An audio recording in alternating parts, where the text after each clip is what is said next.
1947, the land beyond the poles, the exploration flight over the North Pole, the inner Earth, my secret diary.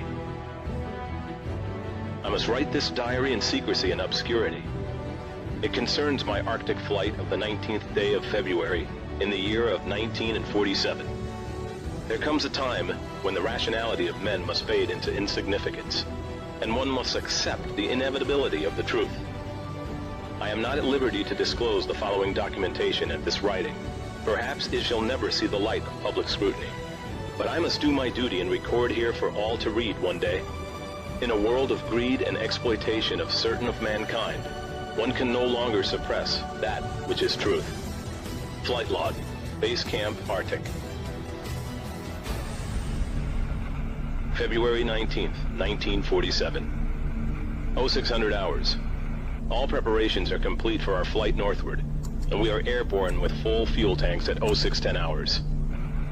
0910 hours. Vast ice and snow below. 0915 hours. In the distance is what appears to be mountains. 1000 hours. We are crossing over the small mountain range and still proceeding northward as best as can be ascertained. Beyond the mountain range is what appears to be a valley with a small river or stream running through the center portion. There should be no green valley below. Something is definitely wrong and abnormal here.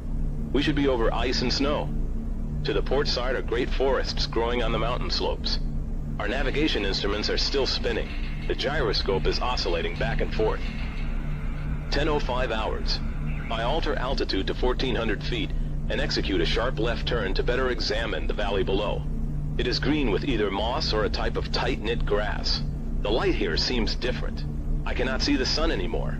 We make another left turn and we spot what seems to be a large animal of some kind below us. It appears to be an elephant. No, it looks more like a mammoth. This is incredible, yet there it is. Decrease altitude to 1,000 feet and take binoculars to better examine the animal. It is confirmed. It is definitely a mammoth-like animal. Report this to base camp. 10:30 hours. The external temperature indicator reads 74 degrees Fahrenheit. Continuing on our heading now. Navigation instruments seem normal now. I am puzzled over their actions. Attempt to contact base camp. Radio is not functioning. 11:30 hours. Countryside below is more level and normal, if I may use that word. Ahead we spot what seems to be a city. This is impossible. Aircraft seems light and oddly buoyant. The controls refuse to respond. My God! Off our port and starboard wings are a strange type of aircraft. They are closing rapidly alongside. They are disc-shaped and have a radiant quality to them. They're close enough now to see the markings on them. It is a type of swastika. This is fantastic. Where are we? What has happened? I tug at the controls again. They will not respond. We are caught in an invisible vice grip of some type. 11:35 hours. Our radio crackles and a voice comes through in English, with what perhaps is a slight Nordic or Germanic accent. The message is, "Welcome, Admiral, to our domain. We shall land you in exactly 7 minutes. Relax, Admiral. You're in good hands." I note the engines of our plane have stopped running. The aircraft is under some strange control and is now turning itself. The controls are useless. 11:40 hours. Another radio message received. We begin the landing process now, and in moments the plane shudders slightly and begins a descent as though caught in some great unseen elevator. The downward motion is negligible, and we touch down with only a slight jolt. 11:45 hours. I am making a hasty last entry in the flight log. Several men are approaching on foot toward our aircraft. They are tall with blonde hair. In the distance is a large shimmering city, pulsating with rainbow hues of color. I do not know what's going to happen now, but I see no signs of weapons on those approaching. I hear now a voice ordering me by name to open the cargo door. I comply. End log. From this point, I write all the following events here from memory. It defies the imagination. It would seem all but madness if it had not happened. The radio man and I are taken from the aircraft and we are received in a most cordial manner. We were then boarded on a small platform-like conveyance with no wheels. It moves us toward the glowing city with great swiftness. As we approach, the city seems to be made of a crystal material. Soon, we arrive at a large building that is a type I have never seen before. It appears to be right out of the design board of Frank Lloyd Wright, or perhaps more correctly, out of a Buck Rogers setting. We are given some type of warm beverage which tasted like nothing I have ever savored before. It is delicious. After about 10 minutes, two of our wondrous appearing hosts come to our quarters and announce that I am to accompany them. I have no choice but to comply. I leave my radio man behind, and we walk a short distance and enter into what seems to be an elevator. We descend downward for some moments, and the machine stops, and the door lifts silently upward. We then proceed down a long hallway that is lit by rose-colored light that seems to be emanating from the very walls themselves. One of the beings motions for us to stop before a great door. Over the door is an inscription that I cannot read. The great door slides noiselessly open, and I am beckoned to enter. One of my hosts speaks. "Have no fear, Admiral. You are to have an audience with the Master." I step inside, and my eyes adjust to the beautiful coloration that seems to be filling the room completely. Then I begin to see my surroundings. What greeted my eyes is the most beautiful sight of my entire existence. It is, in fact, too beautiful and wondrous to describe. It is exquisite and delicate. I do not think there exists a human term that can describe it in any detail with justice. My thoughts are interrupted in a cordial manner by a warm, rich voice of melodious quality. "I bid you welcome to our domain, Admiral." I see a man with delicate features and with the etching of years upon his face.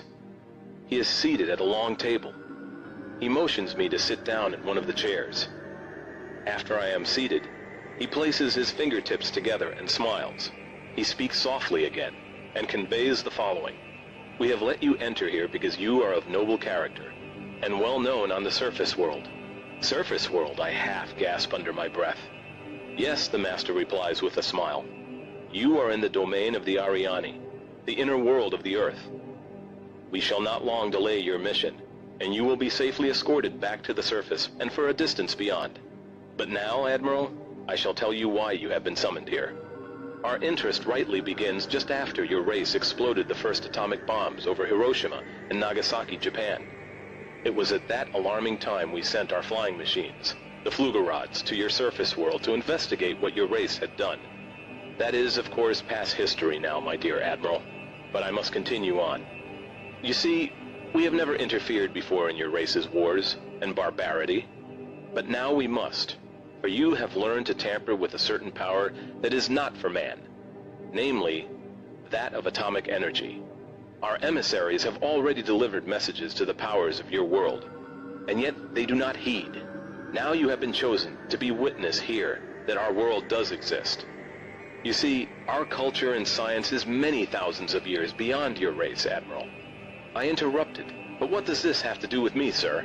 The Master's eyes seemed to penetrate deeply into my mind, and after studying me for a few moments, he replied, "Your race has now reached the point of no return, for there are those among you who would destroy your very world, rather than relinquish their power as they know it." I nodded, and the Master continued, "In 1945 and afterward, we tried to contact your race, but our efforts were met with hostility. Our Flugerods were fired upon, yes, even pursued with malice and animosity by your fighter planes.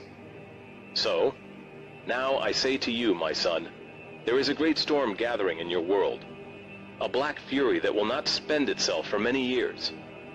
There will be no answer in your arms. There will be no safety in your science.